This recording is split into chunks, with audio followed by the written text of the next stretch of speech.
Iya, selamat pagi, salam sejahtera buat kita semua. Tanggapan buat Romo Patrice Allegro, Romo Alphonse, dan para apologet-apologet Katolik yang lain yang berselancar di media sosial untuk menyerang Protestan, sementara mereka sendiri tidak berkaca dan melihat kembali kepada diri mereka sendiri, bahwa sebenarnya ajaran-ajaran Katolik itu sama sekali tidak berdasar.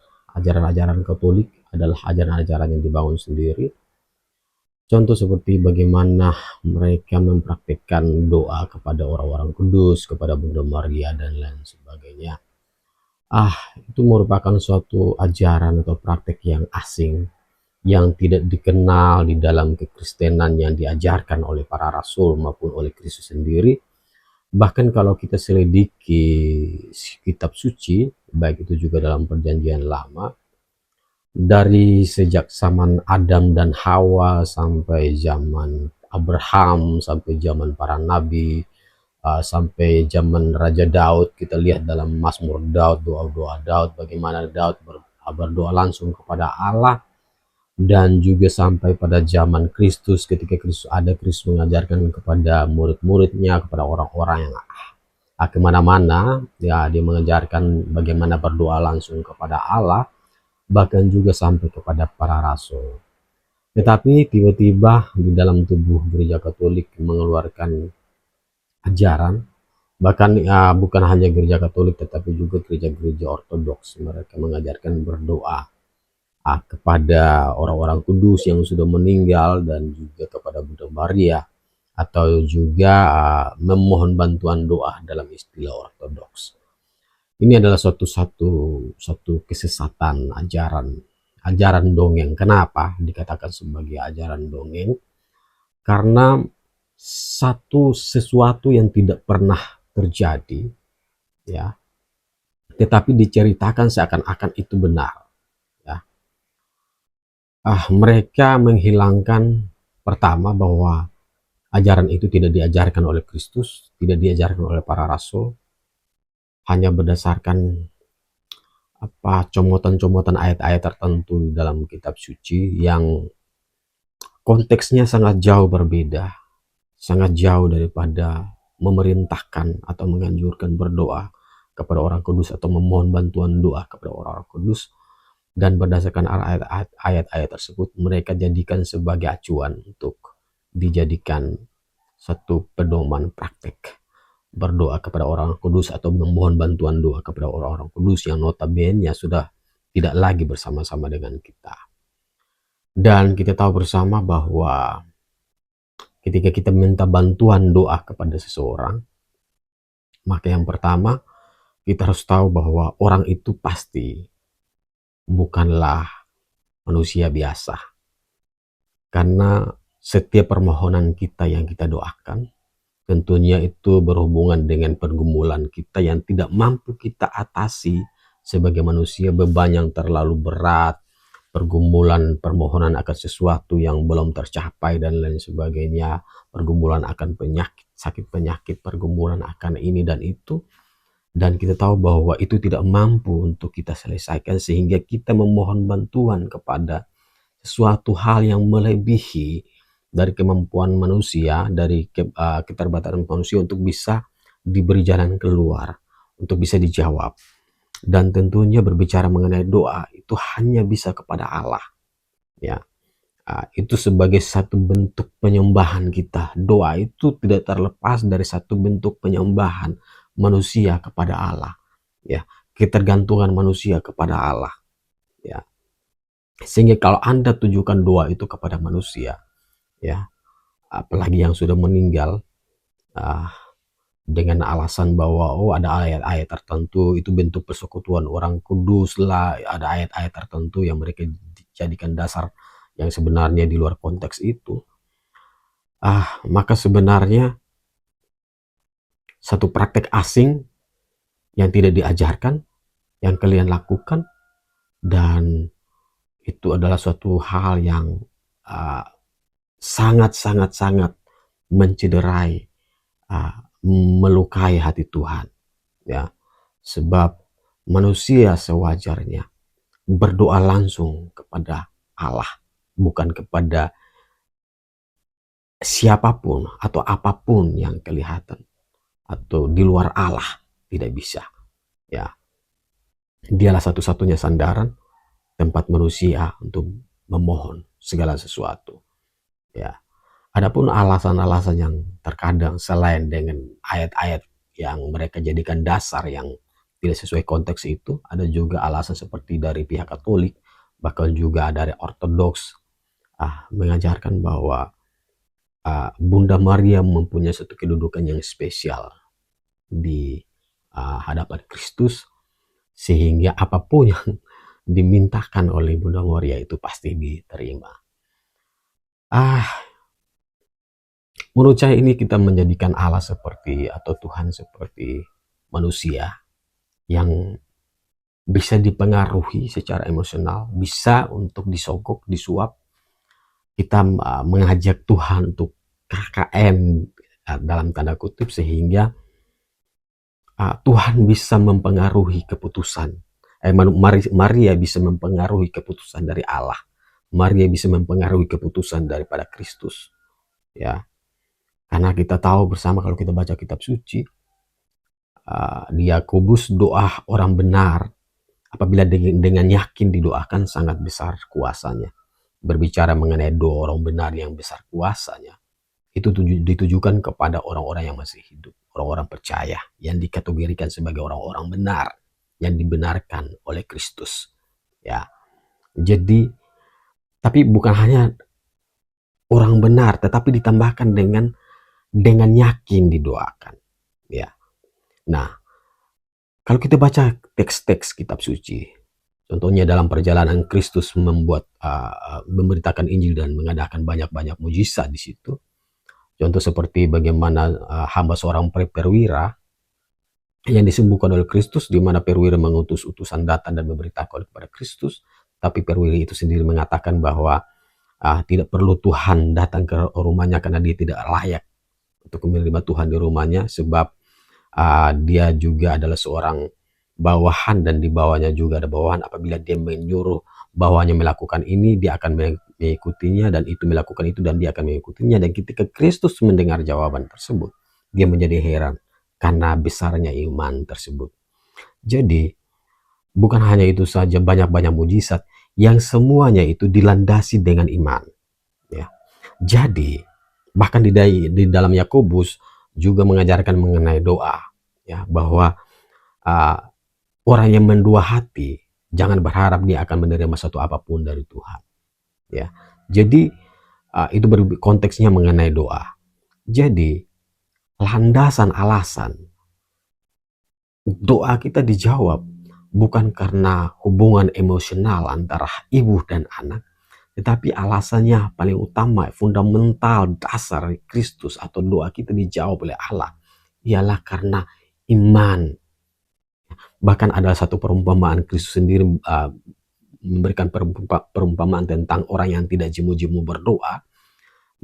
Diibaratkan, diumpamakan seorang hakim, di mana ada seorang yang datang memohon pertolongan supaya kasusnya ditolong oleh hakim terus, tetapi hakim itu cuek, hakim itu tidak menggubris, tetapi orang itu terus datang dan hakim itu merasa terganggu, dan pada akhirnya hakim tersebut mewujudkan apa yang diinginkan oleh orang yang mengganggu itu. Nah, itu diumpamakan bahwa orang-orang yang tekun berdoa, senantiasa berdoa pun seperti itu, ya.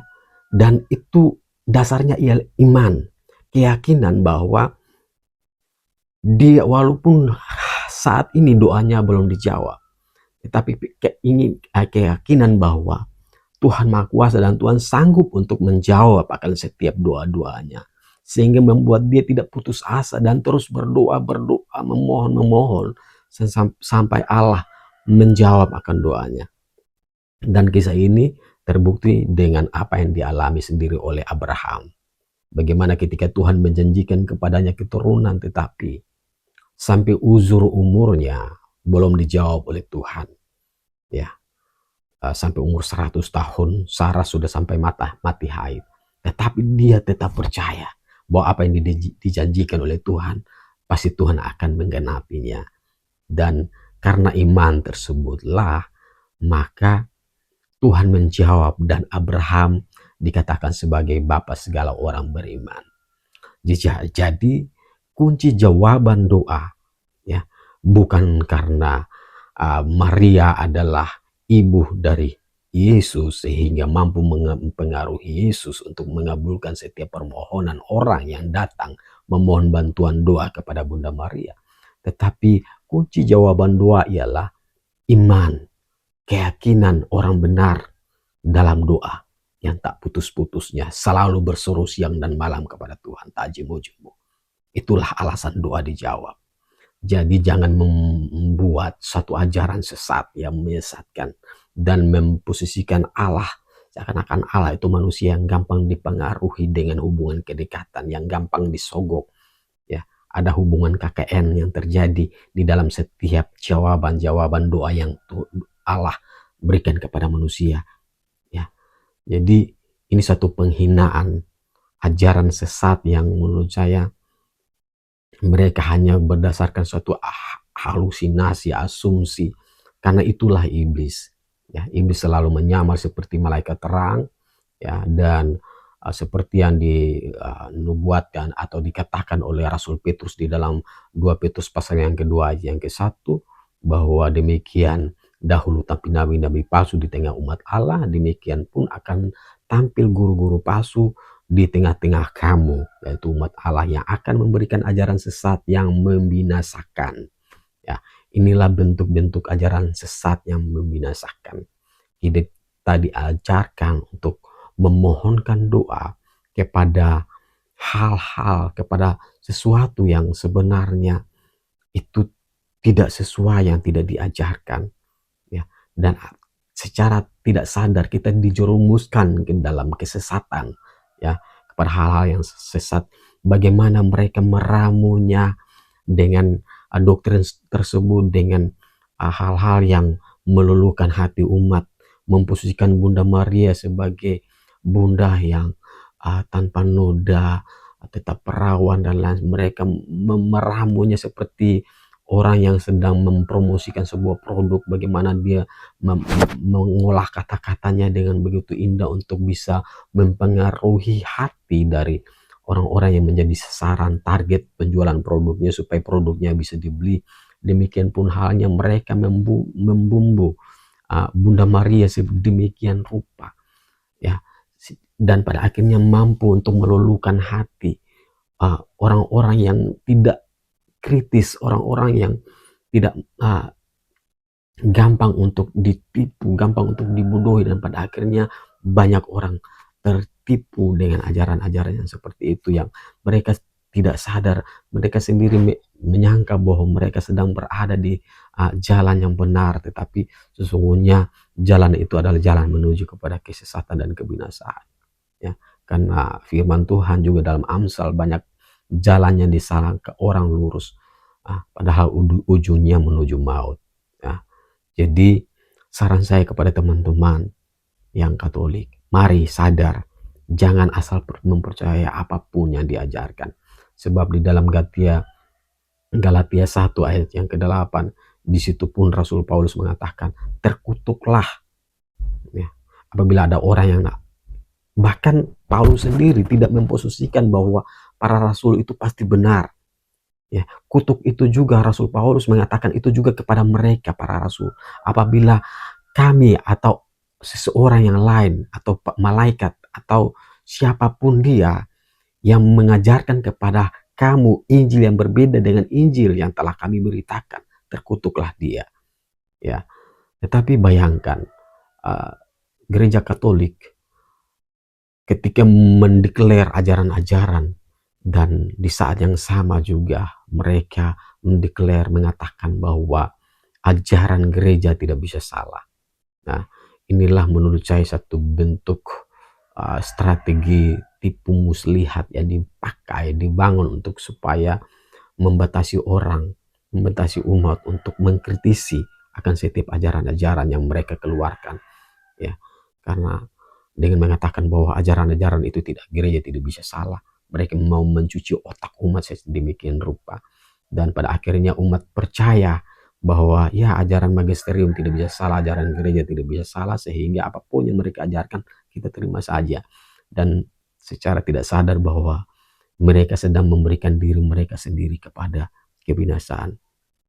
Ya, sekarang menjadi pertanyaan, teman-teman, apakah mau jadi pengikut Kristus sebagai Kristen yang adalah pengikut Kristus, atau pengikut pemimpin-pemimpin yang ada di gereja Anda? Ya, apakah Anda lebih memilih mencintai Kristus, mengasihi Kristus daripada mengasihi pemimpin-pemimpin yang ada di gereja Anda? Ya, kalau Anda lebih mengasihi Kristus, maka ya harusnya Anda punya kemauan untuk mempertanyakan setiap ajaran-ajaran itu dan mencari tahu ya, apakah ajaran-ajaran tersebut memang sesuai dengan apa yang diajarkan, dinubuatkan oleh para nabi, diajarkan oleh Kristus ataupun oleh para rasul. Ya, ya. Sebab kalau tidak, maka pendapat saya ialah bahwa gereja Katolik itu bukanlah gereja ya, yang didirikan oleh Kristus. Itu gereja yang didirikan oleh Romawi, ya, yang dimana kita tahu bersama sejarah bagaimana gereja Katolik menjadi agama resmi negara, ya, dan di saat itulah bercokollah ajaran-ajaran yang seperti ini, ya. Jadi gereja dibajak oleh Romawi pada waktu itu, ya, menjadi agama negara dan mengklaim otoritasnya sendiri, mengakui diri sebagai mengklaim diri sendiri sebagai penerus Rasul Petrus, yang dalam hal ini dilabelkan kepada pemimpin-pemimpinnya, ya. Dan pada akhirnya mereka mulai mendeklar ajaran-ajaran baru, ya, ajaran-ajaran asing, ajaran-ajaran yang tidak ditemukan, baik itu dari zaman Adam dan Hawa sampai zaman Abraham, sampai zaman nabi-nabi, sampai zaman Raja Daud, sampai Salomo, dan akhirnya sampai kepada Kristus dan juga para rasul. Ya, ajaran ini adalah ajaran asing yang baru tiba-tiba muncul di gereja Katolik. Ya, makanya saya berpendapat bahwa gereja Katolik bukanlah gereja yang didirikan oleh Kristus, tetapi gereja yang didirikan oleh Romawi pada waktu itu.